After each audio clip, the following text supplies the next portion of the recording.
இயேசுவில் பிரியமானவர்களே, அனைவரும் எழுந்து நிற்போம். லூக்கா நற்செய்தி அதிகாரம் 7 இறை வார்த்தைகள் 11 முதல் 17. நான் நிறைய பைபிள் இங்கே வச்சு எங்கே போச்சுன்னே தெரியல. மக்கள் எடுத்து வாசிக்க வேண்டும் என்பதற்காக அங்கே தான் அதுக்கான நாங்கள் எடுக்க மாட்டோம் அப்படின்னு நிறைய பேர். ஆக விவிலியத்தை எடுத்துக்கொள்வோம். அருகாமையில் விவிலியம் இருந்தால் லூக்கா நற்செய்தி 7ஆம் அதிகாரம் இறை வார்த்தைகள் 11 முதல் 17 முடிய. அக்காலத்தில் இயேசு நயின் என்னும் ஊருக்கு சென்றார். அவருடைய சீடரும் பெருந்திரளான மக்களும் அவருடன் சென்றனர். அவர் அவ்வூர் வாயிலை நெருங்கி வந்தபோது இறந்த ஒருவரை சிலர் தூக்கி வந்தனர். தாய்க்கு அவர் ஒரே மகன், அத்தாயோ கைம்பெண். அவ்வூரைச் சேர்ந்த பெருந்திரளான மக்களும் அவரோடு இருந்தனர். அவரை கண்ட ஆண்டவர் அவர் மீது பரிவு கொண்டு அழாதீர் என்றார். அருகில் சென்று பாடையை தொட்டார். அதை தூக்கிச் சென்றவர்கள் நின்றார்கள். அப்பொழுது அவர், இளைஞனே, நான் உனக்கு சொல்லுகிறேன், எழுந்திடு என்றார். இறந்தவர் எழுந்து உட்கார்ந்து பேசத் தொடங்கினார். இயேசு அவரை அவர் தாயிடம் ஒப்படைத்தார். அனைவரும் அச்சமுற்று, நம்மிடையே பெரிய இறைவாக்கின் ஒருவர் தோன்றியிருக்கிறார், கடவுள் தம் மக்களை தேடி வந்திருக்கிறார் என்று சொல்லி கடவுளை போற்றி புகழ்ந்தனர். அவரை பற்றி இந்த செய்தி யூதேயா நாடு முழுவதிலும் உள்ள சுற்றிலும் உள்ள பகுதியிலும் பரவியது. ஆண்டவரின் அருள் வாக்கு. அமர்வோம். இந்த மாதத்தினுடைய 3வது செவ்வாய்க்கிழமை இந்த மாலை வேளையிலே கோடி அற்புத புனித அந்தோனியாவுடைய திருத்தலத்தை தேடி வந்திருக்கிற அருமையான ஆண்டவருடைய பிள்ளைகளே, அந்தோனியாவுடைய பக்தர்களே, இந்த மாலை வேளையிலே ஆண்டவர் இயேசு நம்முடைய மத்தியிலே இருக்கிறார். இன்றைய வாசகத்தில் நாம் வாசித்தோம். ஆண்டவர் இயேசு நயின் என்ற ஊருக்கு போகிறார். அங்கே இறந்து போன ஒரு வாலிப மகனை அவர் சுகப்படுத்துகிறார், உயிர்ப்பித்து கொடுக்கிறார். அந்த மகனுடைய தாயோ ஒரு கைம்பெண், கணவனை இழந்தவள். அந்த அம்மாவை பார்த்து ஆண்டவர் சொல்லுகிறார், அழாதீங்க அம்மா, அழாதீர். அந்த வார்த்தையோடு இயேசு முடிச்சுக்கல, அந்த மகனை உயிர்ப்பித்து கொடுக்கிறார். இந்த நிகழ்ச்சியெல்லாம் பார்த்து கொண்டிருந்த அந்த மக்கள் எல்லோருமே கடைசியில் இயேசுவை பற்றி ஒன்று சொல்லுகிறார்கள். அனைவரும் அச்சமுற்று, இறந்து போன ஒருவன் திடீர்னு உயிர்த்தெழுந்து திடீர்னு எழுந்து நிற்கிறான் என்றால் நிச்சயமாக நமக்கு கூட பயம் வரும். செத்துப்போன ஒருவன் எழுந்து வருகிறான் என்றால் நமக்கு கூட பயம். எனவே எல்லாரும் அச்சமுற்று, அனைவரும் அச்சமுற்று, நம்மிடையே பெரிய இறைவாக்கின ஒருவர் தோன்றியிருக்கிறார் அப்படின்னு சொல்லிட்டு அடுத்த வார்த்தை சொல்கிறாங்க, கடவுள் தம் மக்களை தேடி வந்திருக்கிறார். கடவுள் தம் மக்களை தேடி வந்திருக்கிறார். Praise the Lord, praise the Lord, praise the Lord. இன்னைக்கு நாம் எல்லோரும் கடவுளை தேடி வந்திருக்கிறோம், அப்படிதான் நினைக்கிறோம். நான் கடவுளை தேடி வந்திருக்கிறேன், நான் கடவுளை தேடி வந்திருக்கிறேன், கோவிலுக்கு வந்திருக்கிறேன், இன்னைக்கு நான் பாலவாக்க வந்திருக்கிறேன், இன்னைக்கு ஆண்டவரை தேடி வந்திருக்கிறேன், ஜெபிக்க நான் வந்திருக்கிறேன். இறைவார்த்தை சொல்கிறது என்று கடவுள் தன் மக்களை தேடி வந்திருக்கிறார். ஒருவேளை நாம் அப்படி நினைக்கலாம், நாங்கள் தானே வந்தோம், நாங்கள் தானே தேடி வந்திருக்கிறோம், கோயிலுக்கு நாங்கள் தானே வந்தோம், நாங்கள் தானே கடவுளை தேடி வந்திருக்கிறோம் என்று நாம் நினைக்கலாம். பிரியமானவர்களே, அவர்கள் எப்போது கடவுள் தன் மக்களை தேடி வந்திருக்கிறார் அப்படின்னு சொன்னாங்க அப்படின்னா, அந்த மகன், இறந்து போன ஒரு மகன் உயிர்த்த பின்பு செத்து போன ஒரு பையன், வாலிப பிள்ளை உயிர்த்தெழுந்த பின்பு அந்த அதிசயத்தை பார்த்த பின்னாடி, அந்த அற்புதத்தை பார்த்த பின்னாடி சொன்னாங்க, கடவுள் தம் மக்களை தேடி வந்திருக்கிறார். பிரியமான, நம்முடைய வாழ்க்கையிலே நடக்கக்கூடிய ஒவ்வொரு நல்ல காரியத்திலும் ஆண்டவர் நம்மை தேடி வந்திருக்கிறார். உங்க குடும்பத்தில் நடக்கக்கூடிய ஒவ்வொரு நல்ல காரியத்திலும் ஆண்டவர் நம்மை தேடி வந்திருக்கிறார். நாம் எடுக்கக்கூடிய, நம்முடைய வாழ்க்கையில் எடுக்கக்கூடிய எல்லா முயற்சிகளில் நாம் வெற்றியை காண்கிற போது, நாம் மகிழ்ச்சியை காண்கிற போது, நாம் சந்தோஷத்தை காண்கிற போது ஆண்டவருடைய கிருபை நம்மை தேடி வருகிறது. நாம் நினைத்து பார்க்க முடியாத அளப்பரிய நன்மைகள் நம்முடைய வாழ்க்கையில் நடக்கிற போது ஆண்டவருடைய கிருபை நம்மை தேடி வருகிறது.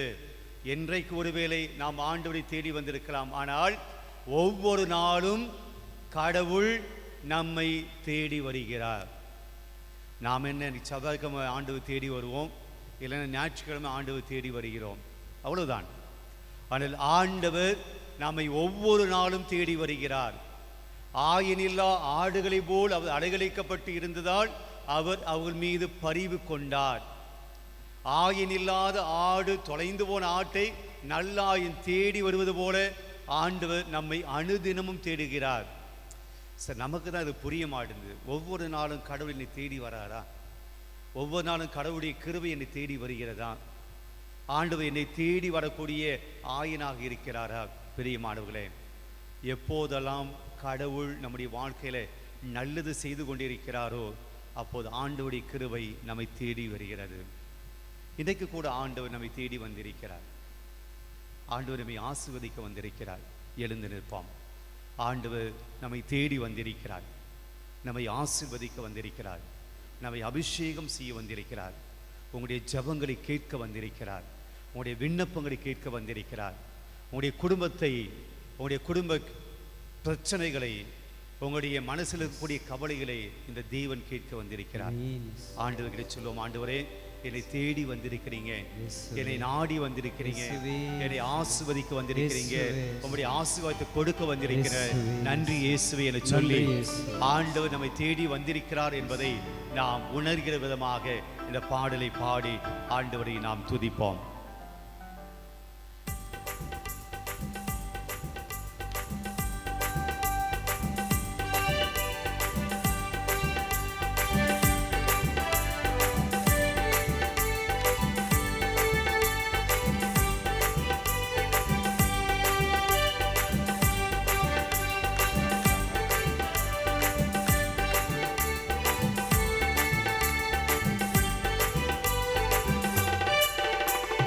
இயேசு ராஜா வந்திருக்கிறார், எல்லோரும் கொண்டாடுவோம், கைதட்டி நாம் பாடுவோம். இயேசு ராஜா வந்திருக்கிறார், எல்லோரும் கொண்டாடுவோம், கைதட்டி நாம் பாடுவோம்.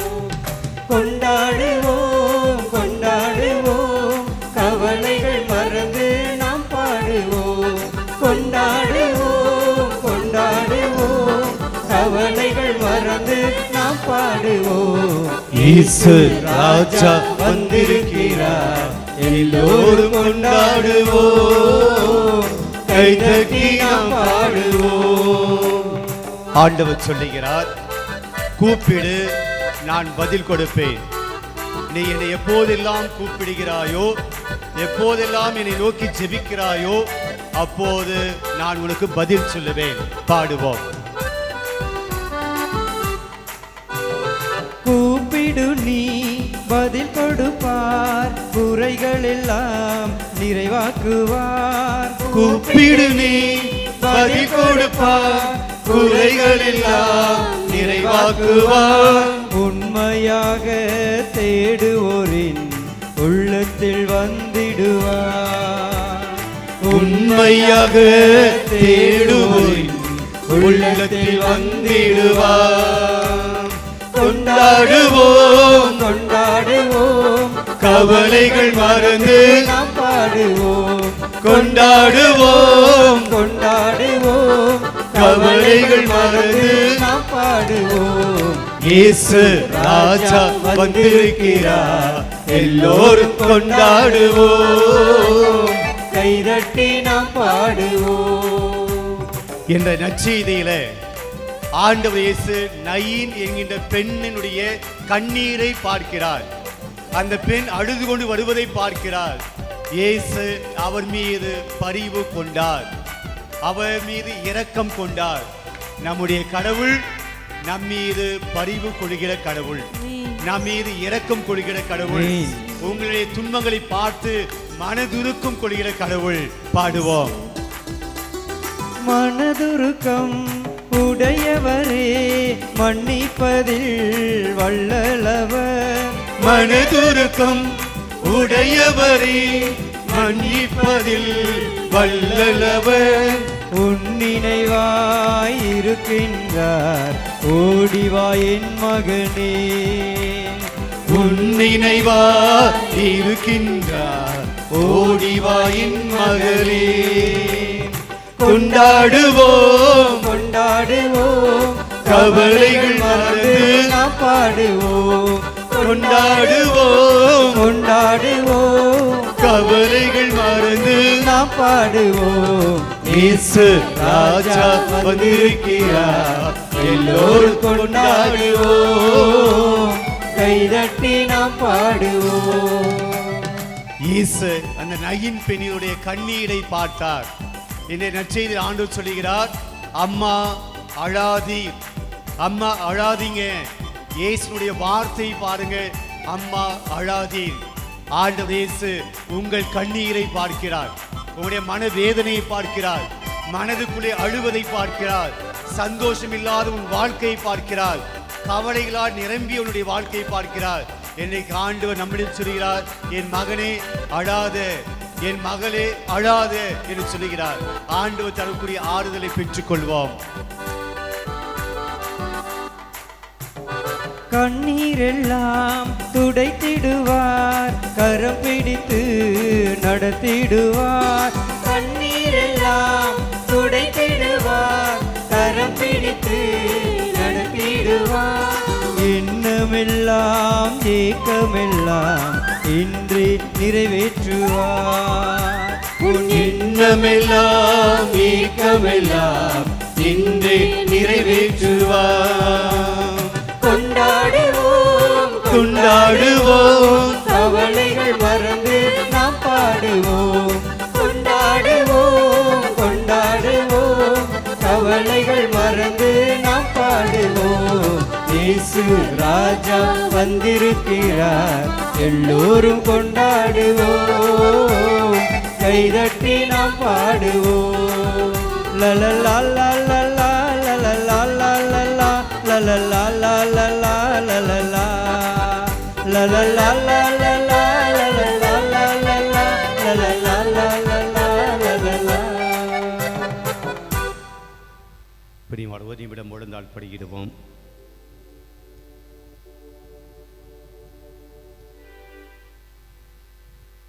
இயேசு நம்முடைய மத்தியிலே வந்திருக்கிறார். செத்து போன அந்த மனிதனை, செத்து போன அந்த வாலிப பிள்ளையை குணமாக்கிய அந்த ஆண்டவர் இயேசுவை பார்த்து அந்த மக்கள் சொன்னார்கள், கடவுள் தன் மக்களை தேடி வந்திருக்கிறார். அந்த கடவுள்தான் இன்று நற்கனை வடிவிலே நம்முடைய மத்தியிலே வந்திருக்கிறார். செத்து போன அந்த மனிதனை உயிர்ப்பித்த அந்த வல்லமையுள்ள கடவுள் இங்கே நம்முடைய மத்தியிலே உயிரோடு வாழ்கிற தெய்வமாயிருக்கிறார். உங்களுடைய வாழ்க்கையிலே செத்து போன பல காரியங்கள் இருக்கிறது. பல பேருடைய வாழ்க்கையிலே மகிழ்ச்சி இறந்து போய்விட்டது. சந்தோஷம் இல்லாத ஒரு வாழ்க்கை, கண்ணீரோடும் கவலையோடும் வாழ்கிற வாழ்க்கை, நிம்மதி இல்லாத ஒரு வாழ்க்கை, ஒற்றுமை இல்லாத ஒரு வாழ்க்கை, சமாதானம் இல்லாத ஒரு வாழ்க்கை, நிம்மதி இல்லாமல் சந்தோஷம் இல்லாமல் கஷ்டங்களோடு கவலையோடு வாழ்கிற ஒரு வாழ்க்கையில நான் வாழ்ந்து கொண்டிருக்கிற இந்த நேரத்தில் ஆண்டவருடைய கருத்துல உங்களை ஒப்புக்கொடுங்கள். ஆண்டவரே, என் வாழ்க்கையிலும் கூட சந்தோஷம் வேண்டும், என் வாழ்க்கையில கூட மகிழ்ச்சி வேண்டும், என் குடும்பத்தில் சந்தோஷம் மகிழ்ச்சி நிம்மதி வேணும், நல்ல உடல் உள்ள சுகம் வேண்டும், ஆண்டவரே என்னை தொடுங்க, என் தொடுங்க குடும்பத்தை இயேசுவே. தொடுங்க, என் பிள்ளைகளை தொடுங்க, இயேசுவே, என் குடும்பத்தை இயேசுவே, ஆசீர்வதிங்கன்னு சொல்லி இயேசுவே, பிரியமான ஒரு நிமிடம் எஸ் ஆண்டவருடைய கரத்துல உங்கள் குடும்பத்தை ஒப்பு கொடுத்து செவியுங்கள். இந்த தேவன் உயிர் கொடுக்கக்கூடிய தேவன். இந்த தேவன் உங்கள் வாழ்க்கையில் நல்லது செய்யக்கூடிய கடவுள். இந்த தேவன் உங்களுடைய பிரச்சனைகள் மத்தியிலும் கூட உங்களை தாங்கி வழி நடத்துகிற தேவனாய் இருக்கிறார். உங்களுடைய கண்ணீரை பார்க்கக்கூடிய கடவுளாக இருக்கிறார். உங்களுடைய கண்ணீரை துடைக்கக்கூடிய கடவுளாக இருக்கிறார். ஏதோ ஆண்டவருடைய கரத்தில் உங்களுடைய கண்ணீரை ஒப்பு கொடுங்க, உங்க கவலைகளை ஒப்பு கொடுங்க, உங்களுடைய வேதனைகளையும் மன பாரங்களையும் ஒப்பு கொடுங்க.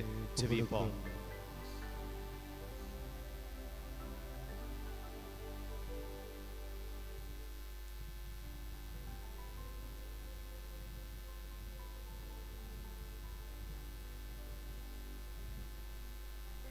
ஆண்டவரை நம்பிக்கையோடு வந்திருக்கிறேன், மிகுந்த விசுவாசத்தோடு வந்திருக்கிறேன்.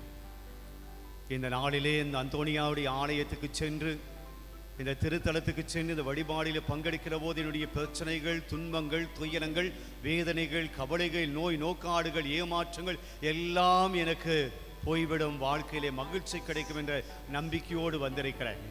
நான் ஜெபிக்கிற ஜெபங்கள் எனக்கு கை கூடும் என்ற நம்பிக்கையோடு நான் வந்திருக்கிறேன். ஆண்டவரை நம்பிக்கையோடு இந்த வேளையில உம்முடைய முன் முழந்தாள் படியிட்டு இருக்கேன். ஆண்டவரை என்னுடைய கூக்குரலை கேளும், என்னுடைய கண்ணீரை பாரு, என்னை ஆசீர்வதியும் என்று சொல்லி ஆண்டவருடைய ஆசீர்வாதத்தை கேட்போம்.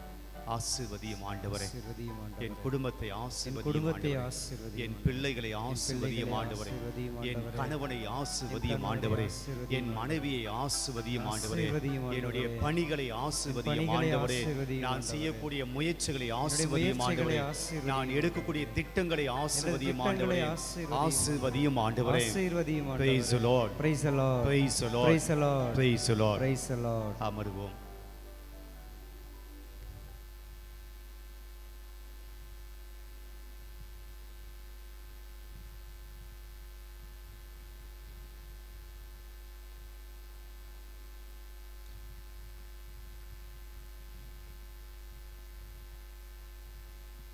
இயேசுவில் பிரியமானவர்களே, ஆண்டவர் இயேசு நம்முடைய மத்தியிலே இருக்கிறார். இன்றைக்கு இந்த தேவன் நம்முடைய குடும்பத்துக்கும் நமக்கும் ஒரு செய்தியை தர விரும்புகிறார். இந்த வாசகத்தை பார்த்தபோது, நற்செய்தி வாசகத்தை சிந்தித்த போது என்னுடைய மனதுக்குள் வந்தது, எதை பற்றி பேச வேண்டும் என்ற எண்ணம் வந்தது. இயேசு அந்த நயின் பெண்ணை பார்த்து சொன்ன அந்த ஒரு வார்த்தை, அம்மா அழாதீர். இன்னைக்கு நம்முடைய வாழ்க்கையில் அழுகை என்பது எது நமக்கு ரொம்ப புதுசு அப்படி கிடையாது. நாம் எல்லோருமே அழுதிருக்கிறோம். ஏன் சில பேர் ஒவ்வொரு நாளும் அழுது கொண்டிருக்கிறோம்.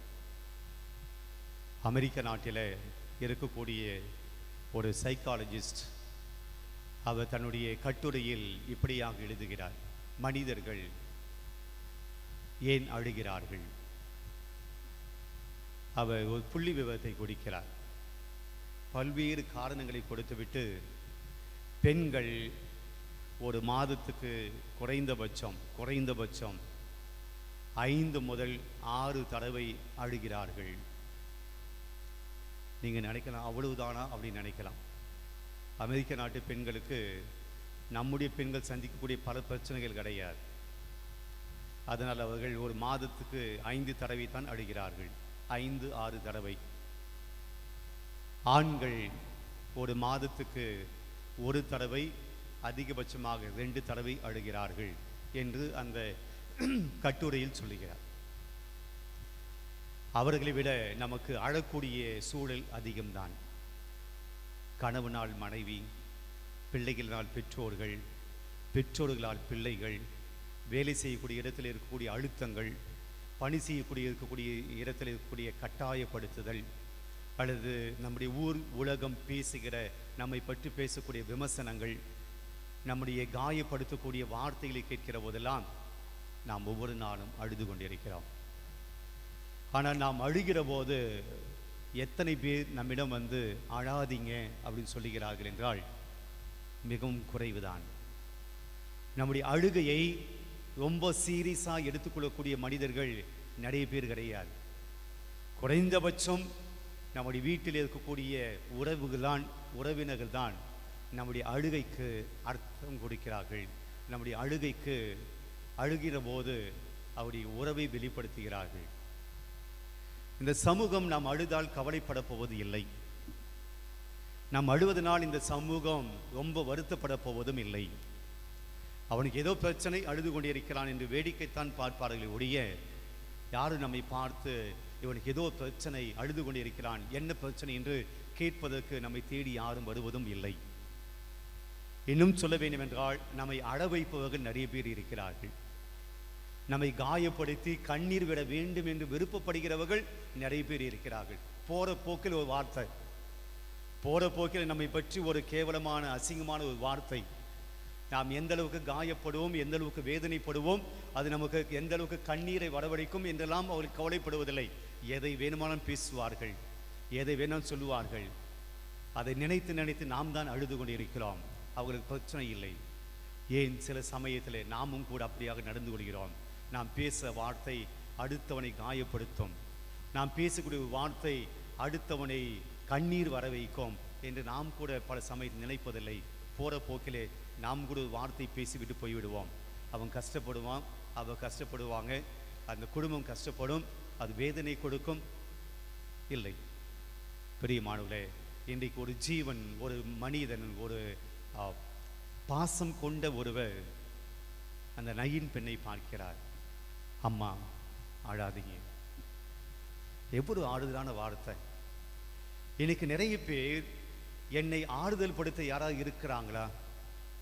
என் பிரச்சனையை கேட்பதற்கு யாராவது இருக்கிறாங்களா? என் மனசில் இருக்கிறது கொட்டி தீர்க்க வேண்டும், அழுது தீர்க்க வேண்டும், அந்த நம்பிக்கைக்குரிய ஆள் யாராவது இருக்கிறாங்களா என்று எல்லோருமே தேடிக்கொண்டிருக்கிறோம். நம்முடைய கண்ணீரை எடுத்து சொல்லி, நம்முடைய கண்ணீர் விட்டு அழுது நம்முடைய வேதனையெல்லாம் எடுத்து சொல்லி அதை லிசன் பண்ணக்கூடிய ஒரு நல்ல நண்பர், நல்ல மனிதர் யாராவது இருக்கானா? எனக்கு நமக்கு அப்படியாக யாரும் தென்படுவதில்லை. நம்முடைய அழுகையை கூட அசிங்கப்படுத்தக்கூடியவர்கள் இருக்கிறார்கள். நாம் நம்பிக்கையோடு அவர்களிடம் நம்முடைய வேதனைகளை எல்லாம், பிரச்சனைகளெல்லாம் சொல்லி அழுத பின்பு அதையும் கூட விளம்பரமாக்கக்கூடியவர்கள் இன்றைய உலகத்தில் இருக்கிறார்கள். அந்த அம்மா வந்தாங்க, இப்படியெல்லாம் உங்கள் வீட்டில் கஷ்டமா அப்படின்னு சொல்லி என்கிட்ட அழுதாங்க. நான் தான் அறிவுரை சொன்னேன், நான் தான் கவலைப்படாதேன்னு சொன்னேன். விளம்பரப்படுத்துகிற, அதில் ஒரு பெருமை தேடிக்கொள்கிற மனித குலம் இங்கே இருக்கிறது. அடுத்தவுடைய அழுகையை பற்றி கொஞ்சம் கூட இறக்கப்படாத ஒரு உலகத்தில் நாம் இருக்கிறோம். அடுத்தவனுடைய அந்த கண்ணீருக்கு ஒரு கனம் உண்டு, அந்த கண்ணீருக்கு ஒரு வெயிட் இருக்கு, அந்த கண்ணீருக்குள் 1000 பிரச்சனைகள் இருக்கு, அந்த கண்ணீருக்குள் 1000 மனவேதனை இருக்கு என்பதை புரிந்து கொள்ள எனக்கு யாருக்குமே இதயம் இல்லை, யாருக்குமே மனசு இல்லை. எல்லாம் வேகமாக ஓடிக்கொண்டிருக்கிறோம். வீட்டில் மனைவி அழுதாலும் கூட அந்த அழுகைக்கு என்ன பிரச்சனை, என்ன காரணம் என்று கணவனுக்கு அறிந்து கொள்ள நேரம் கிடையாது. நீ அழுது கொண்டிருக்கிறேன் என்று சொல்லி என் வேலையை பார்க்கக்கூடிய கணவன்மார்கள் எனக்கு இருக்கிறார்கள்.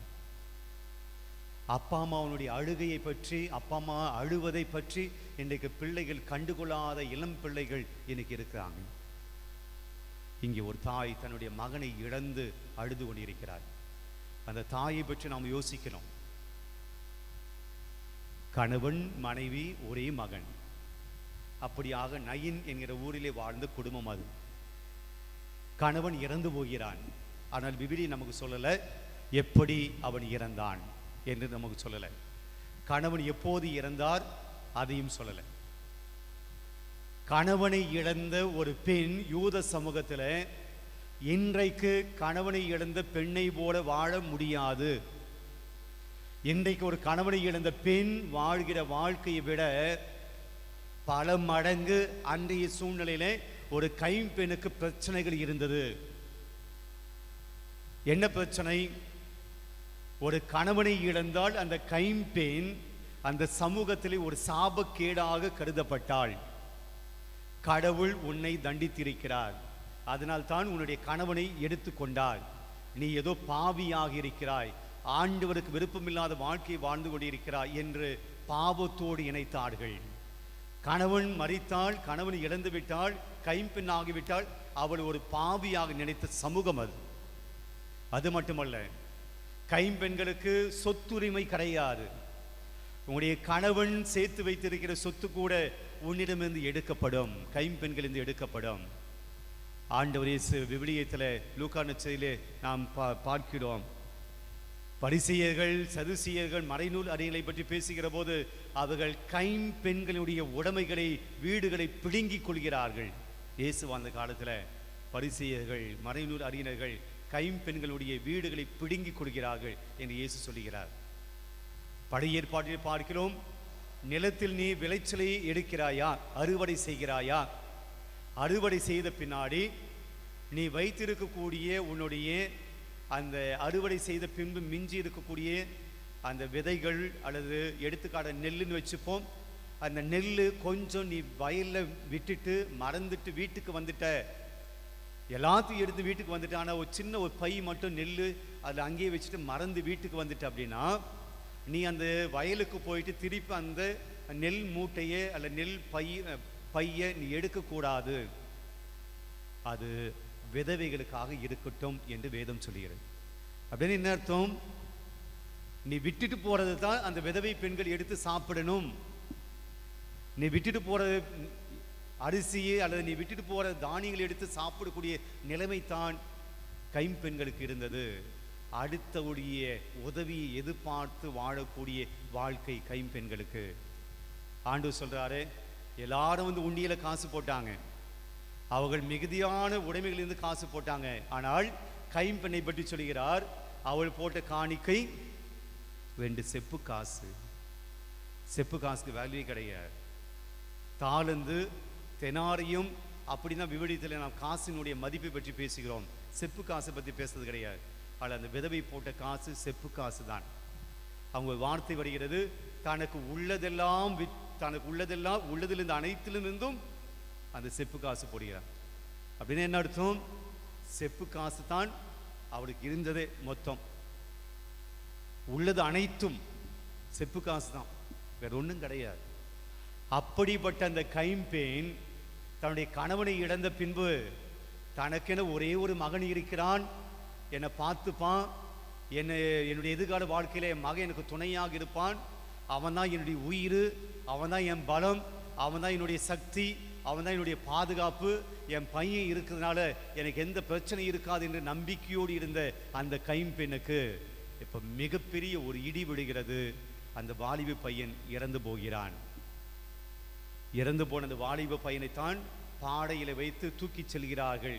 அந்த அம்மா பின்னாடி அழுதுகிட்டே போறாங்க. இயேசு வருகிறார். இயேசுக்கு இந்த செய்தி யார் சொன்னாங்க தெரியல. அவனுக்கு, அந்த பெண்ணுக்கு கணவன் இல்லை, ஒரே ஒரு பையன்தான் இருக்கிறாங்க, அவனும் இறந்து போயிட்டான், நீங்கள் ஏதாவது செய்யுங்க அப்படி இயேசுக்கிட்ட யாராவது சொன்னாங்கன்னா விவிலியம் சொல்லுது, அப்படி யாரும் சொல்லலை. இயேசுவே முன் வருகிறார், அம்மா அழாதீங்க சொல்லி அந்த அம்மாவனுடைய கண்ணீரை பார்க்கிறார், அந்த அம்மாவனுடைய கஷ்டத்தை பார்க்கிறார், பையனை குணப்படுத்தி சுகப்படுத்தி உயிர் கொடுத்து அனுப்புகிறார். அந்த கடவுள் தான் இங்கே இருக்கிறார். அந்த நற்செய்தியில் பார்க்கக்கூடிய அந்த ஜீவனுள்ள கடவுள் தான், பரிவுள்ள கடவுள் தான், இரக்கமுடைய கடவுள் தான் இந்த பலிபீடத்தில் நமக்கு முன்னாடி இருக்கிறார். அந்த அற்புதத்தை செய்த அந்த நயின் பெண்ணுடைய கண்ணீரை பார்த்து, அந்த கண்ணீருக்குள் 1000 பிரச்சனைகள் இருக்கக்கூடிய அந்த மனதை பார்த்த அந்த தேவன் தான் இங்கு இருந்து கொண்டு இங்கே இருக்கக்கூடிய பல பேருடைய கண்ணீரை பார்க்கிறார். என் வாழ்க்கையில் எந்த கஷ்டமும் இல்லை அப்படின்னு சொல்லி இங்கே இருக்கக்கூடியவர்கள் அப்படி யாரும் இருக்க முடியாது. எல்லாரும் கஷ்டங்களை மனதுக்குள் வைத்து தான் இங்கே வந்து கொண்டிருக்கிறோம். 1000 பிரச்சனைகள், 1000 கவலைகள். அடுத்தவர்கள் நான் அழுவதை பார்க்கக்கூடாது என்பதற்காக இரவிலே அழக்கூடிய மனிதர்கள் இருக்கிறார்கள். யாருக்கும் தெரியாமல் அழக்கூடியவர்கள் இருக்கிறார்கள். நான் அழுவதை யாரும் பார்க்கக்கூடாது, அவர் தவறாக நினைத்து கொள்வார்கள். என் கணவன் நான் அழுவதை பார்க்கக்கூடாது, என் மனைவி நான் அழுவதை பார்க்கக்கூடாது என்று யாருக்கும் தெரியாமல் அழக்கூடிய ஒரு சூழ்நிலையில் மனதிலெல்லாம் பாரங்களை வைத்து, மனசெல்லாம் கஷ்டங்களை வைத்து வாழ்ந்து கொள்ளக்கூடிய பல பேர் இங்கே நம்மிடம் இருக்கலாம். நாம் அழுவது யாருக்கும் தெரியாது. ஆனால் இந்த தேவன் உங்கள் கண்ணீரை பார்த்து கொண்டிருக்கிறார். அந்த கூட்டத்தில், எல்லோரும் இருக்கக்கூடிய கூட்டத்தில் அந்த பெண் அழுவதை ஆண்டவரால் பார்க்க முடிகிறது. இன்று இந்த நேரத்தில் உங்கள் மனதுக்குள்ளே இருக்கக்கூடிய அந்த கண்ணீரை வட வைக்கக்கூடிய கஷ்டங்களை இந்த தேவன் பார்க்கிறார். அப்ப ஆண்டவர் நமக்கு என்ன சொல்கிறார்? என் மகனே, மகளே, நீங்களும் அழாதீங்க, நீங்களும் அழாதீங்க. எப்படி அழாமல் இருக்க முடியும்? என் ஒரே மகன் இறந்து போய்விட்டான், எப்படி அழாமல் இருக்க முடியும் என்று அந்த அம்மா கேட்கல, எதிர்த்து கேட்கல. ஆண்டவரே அழாதீங்கன்னு சொல்றீங்களே, எப்படி என்னால் முடியும்? என் பையன் செத்து போயிட்டான், நான் எப்படி அழாமல் இருக்க முடியும்? அந்த அம்மா கேட்கல. ஆண்டவருடைய வார்த்தையை நம்பினாள். ஆண்டவர் இயேசு அழாதீங்க என்று அந்த வார்த்தை சொல்கிற போது, என் வாழ்க்கையில் ஏதோ ஒன்று நல்லது நடக்கப் போகிறது, ஆண்டவர் ஏதோ எனக்கு நல்லது செய்ய போகிறார் என்ற நம்பிக்கையில அப்படி இருந்திருப்பாள். எனக்கு ஆண்டவர் சொல்கிறார், நீங்களும் அழாதீங்க. ஆனால் ஆண்டவரை பார்த்து கேள்வி கேட்காதீங்க, என் வாழ்க்கையில் இவ்வளவு பிரச்சனை இருக்கு, நான் எப்படி அழாமல் இருக்க முடியும்? நயின் பெண் சொன்னது போல ஆண்டவர் என் வாழ்க்கையில் ஏதோ ஒன்று செய்ய போகிறார். இந்த செவ்வாய்க்கிழமையில, இந்த வாரத்தில் என் குடும்பத்துக்கு ஏதோ ஒன்று நல்லது நடக்கப் போகிறார். என் கண்ணீரை துடைக்கப் போகிறார், என் கவலையை துடைக்கப் போகிறார், என் மனசில் கூடிய பாரங்கள் இறங்க போகின்றன. நான் கொஞ்சம் ஃப்ரீயா, கொஞ்சம் மகிழ்ச்சியா, கொஞ்சம் நிம்மதியா, சந்தோஷமா இருப்பதற்கு ஆண்டவர் இன்று என்னை அழைத்திருக்கிறார். Praise the Lord, praise the Lord, praise the Lord, praise the Lord. Praise the Lord. எழுந்து நிற்போம். ஆண்டவர் இதைத்தான் சொல்லுகிறார். கவலைப்படாதே என் மகனே, கவலைப்படாதே என் மகளே. இந்த பலிப்பீடத்திலிருந்து ஆண்டவர் இங்க வந்திருக்கிற ஒவ்வொரு மகனிடம் சொல்வது, நீ ஏன் கவலைப்படுற? நீ கவலைப்படுவதால் ஒரு முடம் கூட்டவோ ஒரு முடம் குறைக்கவோ உன்னால் முடியாது. நீ கவலைப்படுறதுனால உன் கவலை போகாதுங்க. நீ உன் குடும்பத்தை பற்றி 1000 கவலைப்பட்டாலும் கவலை போகாது. அந்த கவலை உன்னை பயமுறுத்தும், அந்த கவலை உன்னை நோய்க்கு கொண்டு போகும், அந்த கவலை உன்னை டிப்ரெஸுக்கு கொண்டு போகும், அந்த கவலை உன்னை சோம்பேறி ஆக்கும், அல்லது குடிக்காரணம் மாற்றும், அல்லது தவறான வாழ்க்கைக்கு கொண்டு போகும். உன் கவலையினால் உனக்கு பிரயோஜனம் கிடையாது, உன் கவலையினால் உனக்கு பயன் கிடையாது. மாறாக ஆண்டவருடைய வார்த்தையை நம்பினாள், ஆண்டவர் கொடுக்கக்கூடிய தைரியத்தை நம்பினாள். என் ஆண்டவர், என் கடவுள் என் கூட இருக்கிறார், அவர் கைவிட மாட்டார் என்கிற நம்பிக்கையிலே வாழ்ந்தாள். ஆண்டவர் அற்புதங்களை செய்வார். பாடுவோம்.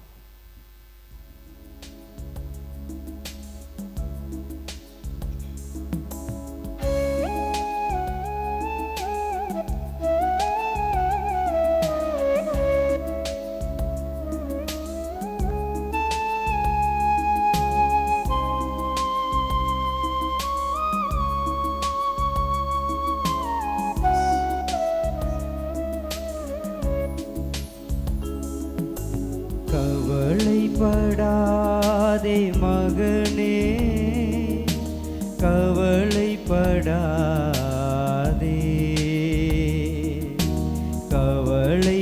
கவலைப்படாதே மகளே, கவலைப்படாதே,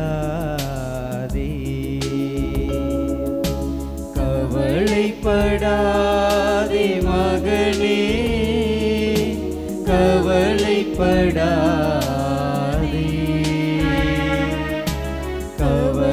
கவலைப்படாதே மகளே, கவலைப்படாதே. நம்முடைய கடவுள் நம்மை நலம் விசாரிக்கும் கடவுளாக இருக்கிறார்.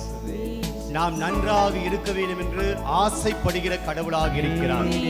நம்முடைய அருகாமையில் இருக்கக்கூடிய கடவுளாக இருக்கிறார். நம்மை நேசிக்கக்கூடிய கடவுளாக இருக்கிறார். நம்முடைய குறைகளை எல்லாம் தீர்க்கக்கூடிய கடவுளாக இருக்கிறார். நம்பிக்கையோடு பாடுவோம். உன்னை என்றும் விசாரிக்கும் பரமபிதா உன்னருகே இருக்கிறார், கலங்காதே. உன்னை என்றும் விசாரிக்கும் பரமபிதா உன்னருகே இருக்கிறார், கலங்காதே.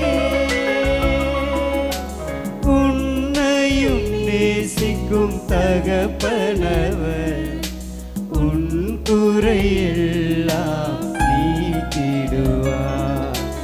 உன்னையும் நேசிக்கும் தகப்பனவர் உன் குறையெல்லாம் நீக்கிடுவார்.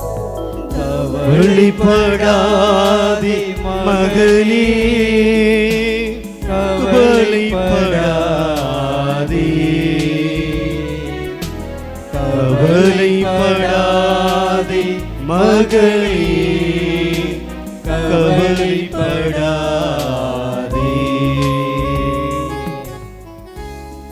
காக்கைகளுக்கும் கூட உணவு கொடுக்கும் கடவுள் அனுதினமும் நம்மை நடத்த மாட்டாரா? சிட்டுக்குருவிகளை கூட பாதுகாக்கக்கூடிய கடவுள், பூக்களை உடுத்தக்கூடிய கடவுள், தன்னுடைய சாயலாக படைத்த தன்னுடைய உயிர் மூச்சை நம்மீது கொடுத்து இந்த உலகத்தை ஆண்டு வழி நடத்துங்கள் என்று சொன்ன நம்மீது அவருடைய அன்பும் இரக்கமும் பரிவும் இருக்காதா? காக்கைகளை விட நாம் மேலானவர்கள், சிட்டுக்குருவிகளை விட நாம் மேலானவர்கள், பூக்களை விட நாம் மேலானவர்கள். கடவுள் நம்மை கைவிட மாட்டார். பாடுவோம். காக்கைகளை போஷிக்கும் தேவனவர் அனுதினமும் நடத்துவார் கலங்காதே. காக்கைகளை போஷிக்கும் தேவனவர் அனுதினமும் நடத்துவர் கலங்காதே. பூக்களை உடுத்திடும் ராஜனவர் கண்மணி போல் உன்னை காத்திடுவார். பூக்களை உடுத்திடும் ராஜனவர் கண்மணி போல் உன்னை காத்திடுவார். கவலைப்படாதே மகனே, கவலைப்படாதே,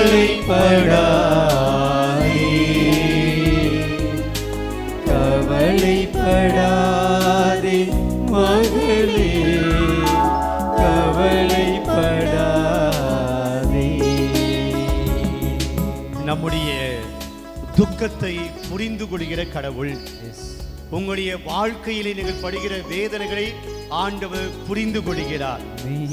நாம் சிலுவையிலே சுமக்காமல், நாம் சிலுவையிலே நம்முடைய பாரம் சுமக்காமல், அவர் நமக்காக நம்முடைய பாரத்தை சுமந்து சிலுவையிலே மரித்த கடவுள். கவலைகளை எல்லாம் அவரிடம் சொல்லுவோம், நம்முடைய கண்ணீரை எல்லாம் அவரிடம் கொட்டுவோம், பாடுவோம். துயரமெல்லாம் புரிந்திடும் தெய்வமவர் உன் பாரம் சிலுவையில் சுமந்தாரே. துயரமெல்லாம் புரிந்திடும் தெய்வமவர் உன் பாரம் சிலுவையில் சுமந்தாரே. கவலைகள் அவரிடம் சொல்லிவிடு, கண்ணீர்கள் யாவையும் துடைத்திடுவார். உன் கவலைகள் அவரிடம் சொல்லிவிடு, கண்ணீர்கள் யாவையும் துடைத்திடுவார். கவலைப்படாதே மகனே, கவலைப்படாதே,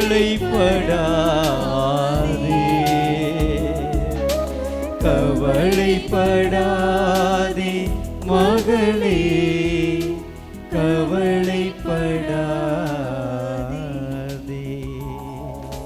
முழந்தாள் பண்ணிடுவோம். உங்கள் கண்ணீரை துடைக்கக்கூடிய நேரம் இது. உங்கள் கவலைகளை எல்லாம் போக்கக்கூடிய நேரம் இது. ஆண்டவர் நம்மை ஆசீர்வதிக்கக்கூடிய நேரம் இது. உங்கள் கவலைகளை எல்லாம் அவரிடம் சொல்லிவிடு, கண்ணீர்கள் யாவையும் அவர் துடைத்திடுவார். ஆமென். ஒருவேளை கண்ணீரோடு அழுது பார்ப்போமே, கண்ணீரோடு மனம் விட்டு ஆண்டவிடம் நம்முடைய கஷ்டங்களை சொல்லி பார்ப்போமே. நிறைய தடவை நான் வேண்டியிருக்கிறேன் என் துன்பங்கள் நீங்கள. ஒருவேளை இன்னைக்கு நம்பிக்கையோடு ஆண்டவரிடம் நம்முடைய கஷ்டங்களை எல்லாம் சொல்லி பார்ப்போமே. என் வாழ்க்கையில் இது நடக்கலை, என் வாழ்க்கையில் அது முடியலை, என் வாழ்க்கையில் அது நிறைவேறலை, என் பிள்ளைகளுக்கு இது நடக்கலை, என் மகனுக்கு அது நடக்கலை, என் மகளுக்கு அது நடக்கலை, என்னுடைய பிஸ்னஸில் தோல்வி, என்னுடைய வேலை வாய்ப்புகள் தட்டி கழிக்கப்படுகின்றன, நான் முன்னுக்கு வர முடியல, மகிழ்ச்சியாக இருக்க முடியல, நோய் நொடிகள் நீங்க மாட்டேங்குது, மருத்துவமனைகள் சொல்லி ஆனாலும் கூட நோய்கள் தீர. உடனே இன்னைக்கு கண்ணீரோடு நாம் அழுது போட்பாமே. ஆண்டவர் நமக்கு அம்மா அழாத, நான் இருக்கிறேன் என்று சொல்லக்கூடிய அந்த பதில் நமக்கு கிடைக்கலாம். உடனே விடம் செவியுங்கள் நம்பிக்கையோ.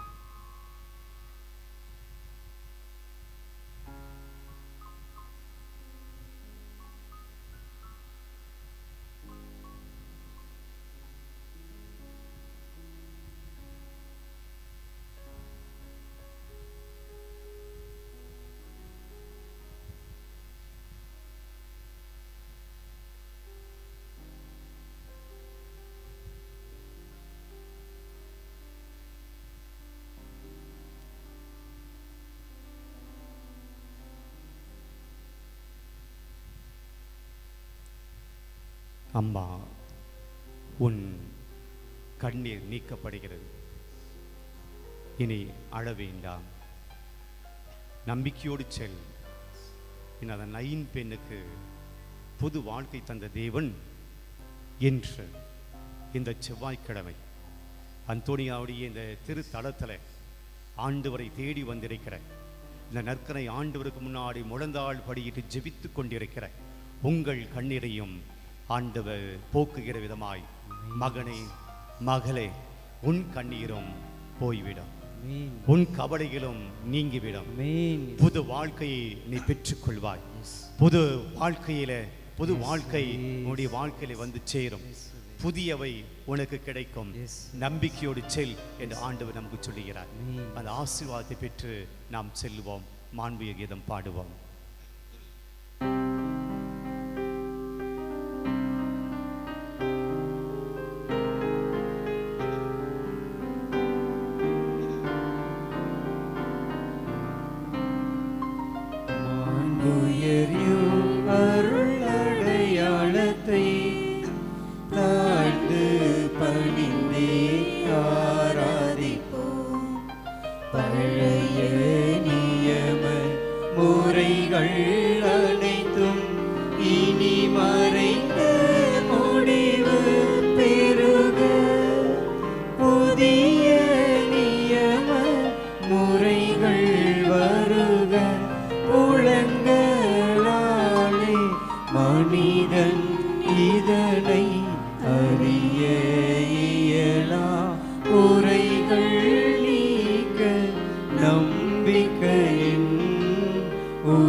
மன்றாடுவோமாக.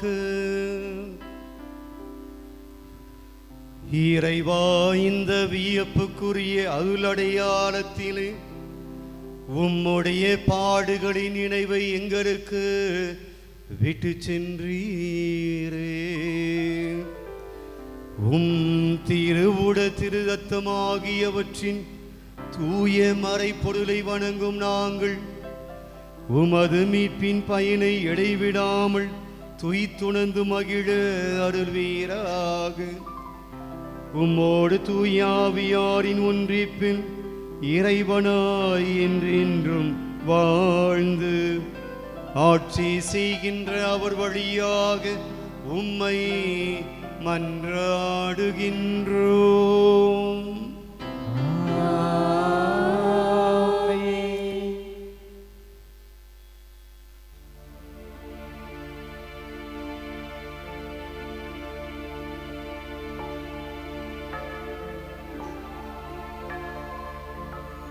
உன்னை என்றும் விசாரிக்கும் பரமபிதா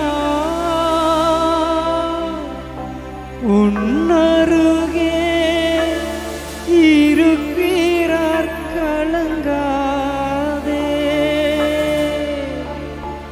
உன்னை என்றும் விசாரிக்கும் பரமபிதா உன்னருகே இருக்கிறார், கலங்காதே. கவலைகள் அவரிடம் சொல்லிவிடு, உன் கண்ணீர் யாவையும் துடைத்திடுவார்.